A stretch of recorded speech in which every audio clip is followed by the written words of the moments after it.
and it's that voice that is frightened. And so that's really what I do, is to recognize that that's my gremlin. It's not really the real essence of who I am. Yeah, it's an old absolutely tape. right on. Absolutely right on, Mark. So he showed up in my life when I was 5 years old, and this is what he said: Steve, there is something wrong with you. And yeah, he marketed himself to me. Yeah. Maybe it's the same guy. He did a great marketing job, and I bought it, hook, line, and sinker, and I even gave it a name. What was wrong with me?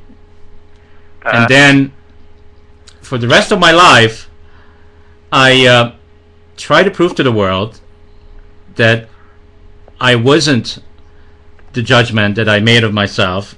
What was wrong with me?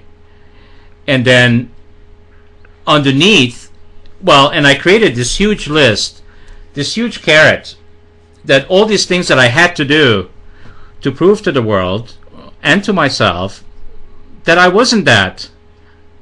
Yeah. And I never scratch off enough stuff on my list. Hey, list makers out there. Yeah, right. That's how this happens. I kept making the list. First page done. Next page done. It would never be done. All these things that I had to do. And,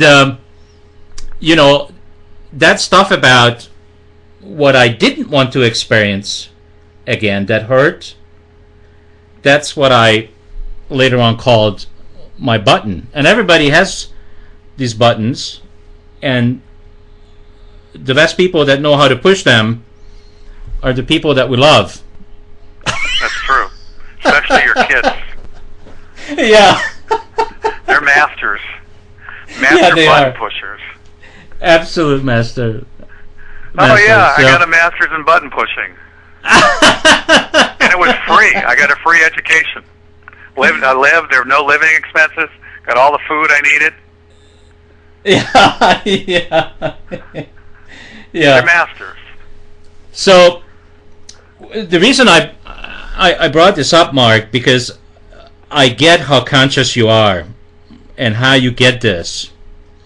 And I'm interested in you bringing your point of view to the same conversation that I probably had on Real Coaching Radio Network thousands of times.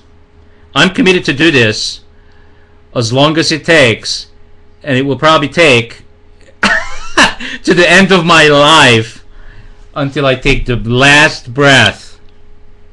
Right. Well, that hopefully. Let me say this. Yeah. There's this duality that we experience where I'm talking to you, or someone's talking to you, or someone's talking to someone else, and we're there with them, but we're also thinking about something else.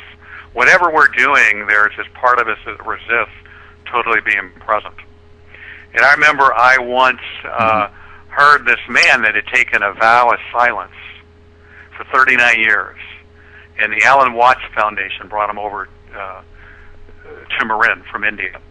And somebody asked him, after taking a vow of silence for 39 years, have you reached this point where you no longer experience this duality? And because that's what we were all working on in the 70s, this idea of becoming more conscious. Some of us were thinking about becoming enlightened, all this kind of stuff. And so when they asked, I believe his name was Sunyata, this question, he was in his 90s. And have you reached this point where you no longer experience that duality after this vow of silence? And he said no. But he's learned to make peace with it and accept it. And I think that's what we have to do, is we have these parts to ourselves that we don't like, let's say, or we're embarrassed by, or we have shame about, or these things about ourselves, or these secrets that we don't want people to know about ourselves. And so we learn to accept them and to realize that's part of who I am. That's our, as the psychologists refer to as, that's our shadow side. And we accept these dark spaces in ourselves, and we're never going to get over it. We're never going to get totally over it. But I